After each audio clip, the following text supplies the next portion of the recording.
unity, unity in Messiah.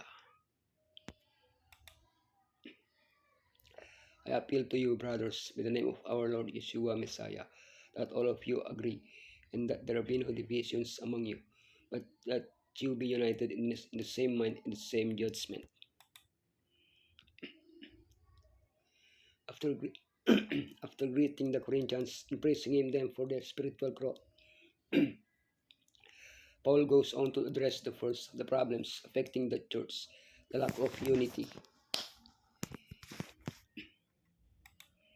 Throughout the epistles to the Corinthians and others that Paul wrote, we seek how he gives us guidelines to solve this problem, which can also be affect church today.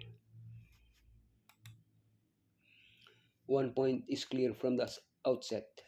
Unity in the church cannot be achieved through human effort. Only by focusing on Yeshua can we attain unity. Problems that cause disunity, divisions and contentions. How to maintain unity. Unity in Yeshua, wisdom and maturity. Service, service and humility. Respect for leaders. Problems that cause disunity, divisions and contentions.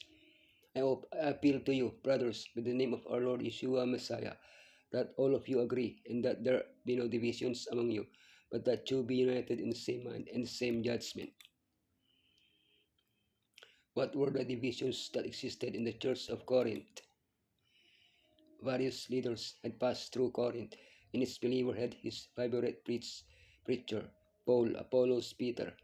This had reached the point of generating disputes among them. Without realizing that they were all preaching a common message, they focused on irrelevant aspects. Slowly, the life of the church was affected. The lack of unity distorted the celebration of the Lord's Supper, and they even went so far as to sue each other in court. How to maintain unity? Unity in Yeshua. Elohim is faithful who has called you into fellowship with his Son, Yeshua Messiah, our Lord. Is Messiah divided? Was Paul crucified for you? Or were you baptized in the name of Paul? With these questions, Paul wants to make them reflect. Unity can only be achieved by having Yeshua as our Lord. Unity is not achieved by adhering to the thoughts of, or ideas of a brother or sister, or by forming close groups. But unity in Yeshua is not uniformity. It does not imply that we all think the same about everything, or that we all act in the same way. Small differences of opinion, the different gifts that each one has, when they are concentrated on Christ, instead of generation, disunity generate unity. Unity in the church is only achieved by dying to self and living for Yeshua. Wisdom and maturity. Brothers and sisters, I could not address you as people who live by the Spirit, but as people who are still worldly, mere infants in Messiah.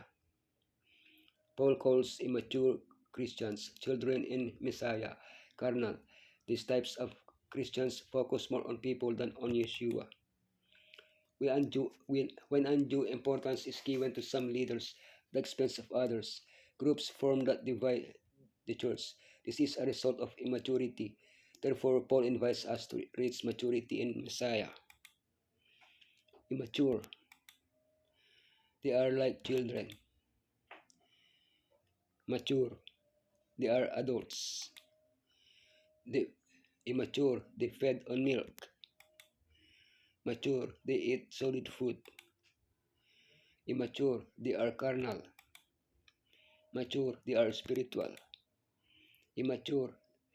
Swayed by the opinions of others. Mature. Spiritual discernment. Service and humility. This then is how you ought to regard us as servants of Messiah and as those entrusted with the mysteries Elohim has revealed. Just as today, in the first century, people were divided by political, philosophical, religious, and other beliefs. How can we prevent this way of thinking from infiltrating the church and creating division? The leader's attitude plays a significant role. Church leaders must be clear about their role as stewards. They are not the owners of the church, they simply manage it for Messiah. The leader of the church is Yeshua, all others lead in as servants of Messiah. Servant who administers must behave as his Lord behaves, always willing to humbly give himself to the service of others. What unity would there be in the church if everyone, not just the leaders, but every single member acted this way? Respect for leaders. Now it is required of stewards that they be found faithful. The existence of rivalries and factions surrounding leaders does not mean we should reject them.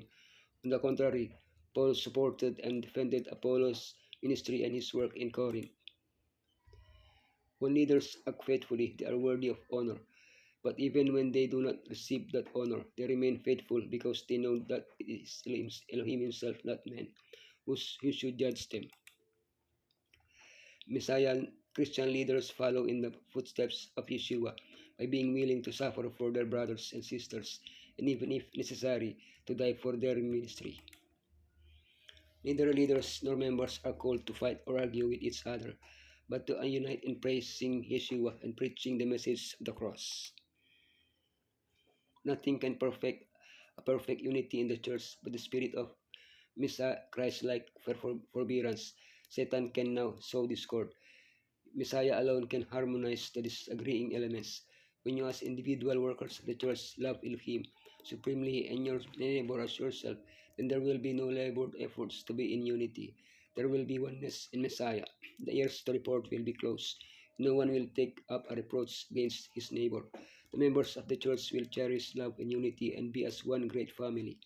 Then we shall bear the credentials to the world that will testify that Elohim has sent his Son into the world.